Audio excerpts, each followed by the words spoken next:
Educação. Pelo que já foi exposto, podemos perceber que a sociedade renascentista tinha um apreço muito grande pela educação e houve um enorme crescimento e difusão de colégios e obras dedicadas aos alunos e professores. A educação passou a ser uma questão fundamental. Os preceptores que ensinavam nos palácios dos nobres continuavam existindo, mas a burguesia que cresceu e ascendeu socialmente pretendia agora preparar os filhos para os negócios e para a política. Com dinheiro sobrando, acabam financiando universidades falidas em troca da educação dos seus filhos. Em relação à educação dos mais necessitados, o povo em geral, não havia nenhuma preocupação definida. A eles cabe a educação profissionalizante, ou seja, a aprendizagem de um ofício. O ideal de educação laica não era muito fácil de ser cumprido naquele período, uma vez que a religião e as ordens religiosas eram as grandes detentoras do ensino. Mas algumas iniciativas particulares por parte de leigos começaram a estabelecer escolas mais adequadas ao espírito dos ideais deste momento. O termo laico refere-se a uma corrente de pensamento chamada laicismo, que preconiza a separação entre as questões referentes ao Estado e as influências religiosas, ou seja, as responsabilidades concernentes ao Estado não devem sofrer pressões religiosas, mantendo-se neutras em relação à religião, e além disso é importante destacar que o Estado laico não pode ser confundido com o Estado ateu. Muitas delas, no relato interessante de uma escola leiga na Itália, que muitas dessas escolas laicas proliferam na Itália, com destaque para o trabalho de Vittorino de Feltri, considerado o primeiro grande mestre do feitio humanista, convidado para ser o preceptor dos filhos de um marquês em Mantua, Itália. Aí fundou uma escola, a Casa Giocosa, cuja divisa era 20 meninos, aqui se ensina, não se atormenta.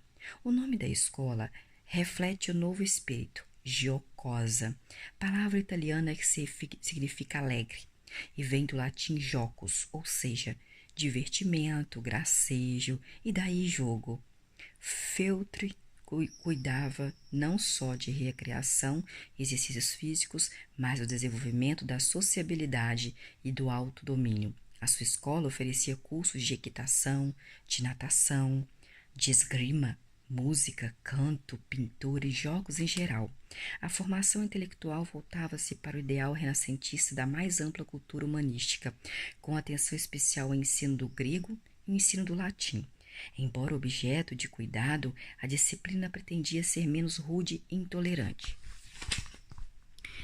Além das iniciativas particulares por parte dos leigos, a hegemonia católica no ensino também se via ameaçada pela reforma protestante, que fazia pesadas críticas em relação à forma como a igreja conduzia o ensino.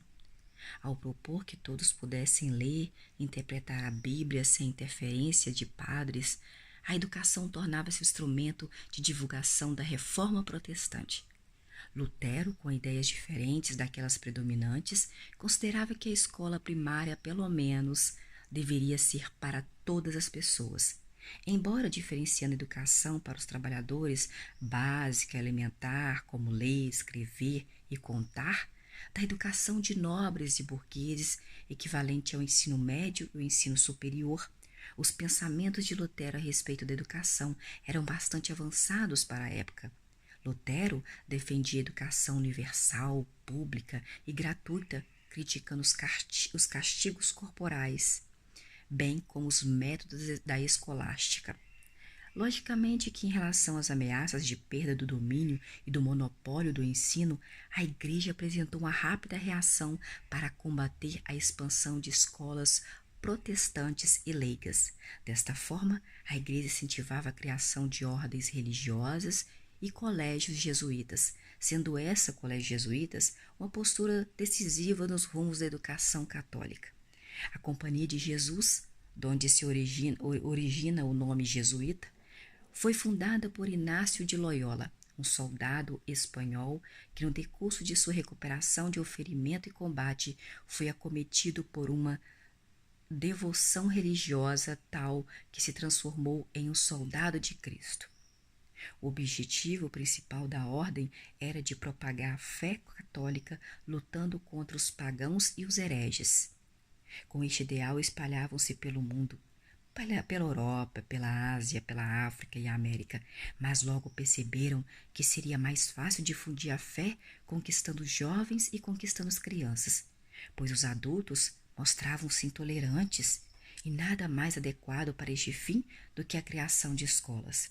A ação pedagógica dos jesuítas formou gerações e gerações de jovens por mais de 200 anos. Em 1579, os jesuítas possuíam 144 colégios ao redor do mundo e no ano de 1749 eles possuíam 669 colégios ao redor do ano. A educação do Renascimento se deu em meio a severas críticas à tradição medieval. Era uma educação que buscava tornar-se cada vez mais laica para divulgar os ideais humanistas e burgueses, embora a produção intelectual renascentista fosse bastante profícua. Não temos nenhuma obra de conteúdo exclusivamente teórico ou filosófico a respeito da educação, mas sim várias obras de diversos autores recheadas de partes ou trechos dedicados a reflexões educacionais, tais como o texto de Erasmo de Roterdã, François Rabelais e Michel Montagnier. A exceção fica por conta de Juan Luis Vives, um espanhol que produziu uma vasta obra sobre educação, sendo a principal parte dela o Tratado do Ensino, além de ter escrito também sobre educação feminina.